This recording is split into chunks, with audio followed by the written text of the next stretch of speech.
Hello, students. This is your life science teacher, Mr. Pierce, reporting to you from room 205. This is a recording of our Punnett Square notes. The Punnett Square notes are a handout with fill-in-the-blank words for you, so you can have more of a visual as we go through the notes. So go ahead and prepare yourself. We are talking about Punnett Squares today. When dealing with Punnett Squares, first, when selecting letters to represent alleles, you use the first letter of the dominant trait. That is the way it is in most cases, not always, but most of the time, and for the sake of consistency, I like to use the first letter of the dominant trait. We use capital letters to represent dominant alleles. We use lowercase letters to represent recessive alleles. When writing a genotype or two alleles together, you always write a capital letter first. So, for example, tall plants are dominant to short plants. If we're talking about pea plants, what letter would you use to represent for height? If you said T, that is what I would do as well. T for tall. What genotype could a tall plant have? As a reminder, a genotype is a combination of alleles. So you need to have two alleles to represent the genotype. I would say big T, or perhaps big T, little t. Big T would be considered a homozygous dominant genotype. Big T, little t, or capital T, lowercase t would be a heterozygous genotype. What about a short plant? Did you say little t, or perhaps lowercase t? If you did, that would be a homozygous recessive genotype, and you would be correct. In voles, it's like a mouse. A long nose is dominant to a short nose. So what letter would we use to represent nose length? Perhaps you said L for long, because long is the dominant trait. If you said N for nose, a capital, or if you just said N for nose, that's an understandable letter as well. I would not count that wrong on any grading, quiz, test, worksheet, anything like that. I would not count it wrong. Just for the sake of consistency, we're going to use L for long, though. A genotype for a long nose could be big L, or homozygous dominant L, or perhaps heterozygous big L, little l. And recessive would be little l. But again, if you're using N for nose, that is forgivable, and I would allow it. So let's talk about Punnett squares a little bit more. In rabbits, brown fur is dominant to white fur. Two heterozygous parents have a genotype of big B, little b. What is the probability that they will have offspring with brown fur? This is a great example of a situation which you will be trying to solve for Punnett squares. To do a Punnett square, here are the steps. First, you need to determine the genotypes of the parents. That is the hardest part of figuring out a Punnett square, in my opinion. But if you know the parents' genotypes, you will probably be in a good situation. So if you recall back from the previous slide, both parents are heterozygous big B, little b for their brown fur. So both parents' genotypes are big B, little b. You can write it down as a cross mating, where we just put one parent on one side and the other parent on the other side, and they're split between the multiplication side for cross mating. Then you draw your Punnett square, and it kind of looks like a window pane, maybe four square, something like that. There it is. And so what we did was we took the father, or the parent, which has the male symbol, okay, and we put it over here on the side of the Punnett square. We took the mother, or the female symbol, and we took it and we put it on the top of the Punnett square.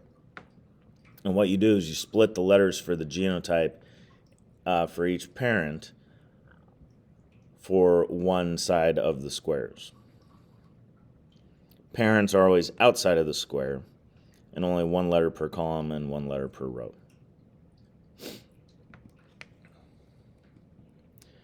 Then, to determine the possible genotypes of the offspring, you fill in the Punnett square.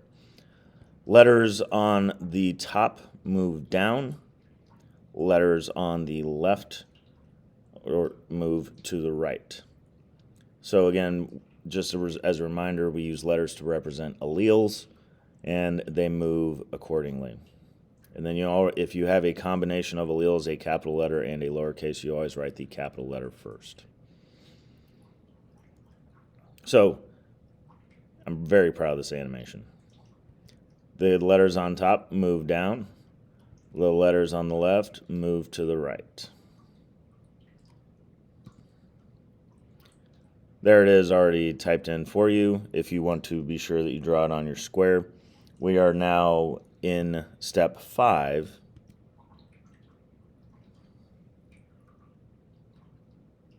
Of your notes. So determine the possible genotypes of the offspring by filling in the Punnett square. We just did this. This is repeat. So we were in step 5. So if you filled in the entire square, you should have moved up at the top where the mother's genotype was, that big B moved down to the first top left square and the bottom left square. The mother's recessive allele, lowercase b, moved down to the top right square and down to the bottom right square. The father had big B, little b as well, heterozygous. The capital allele or dominant allele moved over to the right, to the top left square, and to the top right square. The recessive allele moved right to the bottom left square and the bottom right square. So in our cross for our possibilities, we can summarize the results. So now we know the possibilities of the offspring. There are 3 possible genotypes. There's homozygous dominant, or big B, big B. There's heterozygous dominant, which is big B, little b. And we have it in 2 locations, both in the top right and the bottom left. Then in the bottom right, we have the homozygous recessive little b, little b. Now there are 2 possible phenotypes for the colors. Big B represents homozygous dominant. If the organism receives at least one dominant allele, it will express the dominant phenotype. The rabbit having this genotype would be brown. The rabbit with the genotype big B, little b, or heterozygous brown, has at least one dominant allele, so it will also be brown. The bottom left is the same as the top right, big B, little b, so it is heterozygous as well, and its phenotype would also be brown. So we have 3 squares, top left, top right, and bottom left, all expressing one dominant allele, expressing the dominant phenotype brown.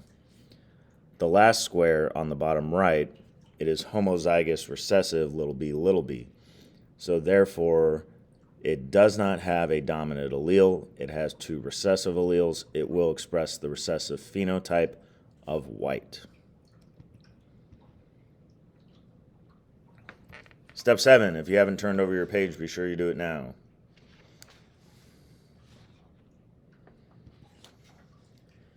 You need to determine the probability of each phenotype. So, what are the chances that the offspring will have brown fur? Like we said, top left is brown, top right is brown, bottom left is brown, bottom right is white.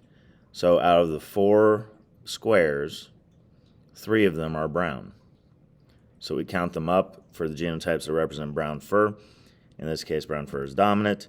We have a 3 out of 4, or a 75% chance of the offspring inheriting brown fur. What about white fur? Again, the only white genotype or recessive genotype is the bottom right one. little b, or homozygous recessive brown, so it's recessive, so the phenotype would then be white.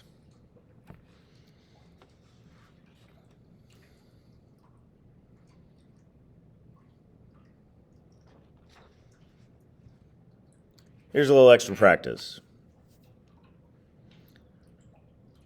Green peas are dominant to yellow peas. Parent 1 has a genotype of big G, or homozygous dominant G. Why do we use the letter G? Oh, is it because green is dominant and green starts with a G? Parent 2 has the genotype of little g, or homozygous recessive green, but the recessive trait is yellow. What is the probability that they will produce a plant with green peas? We set up our square and go ahead and give that a try now.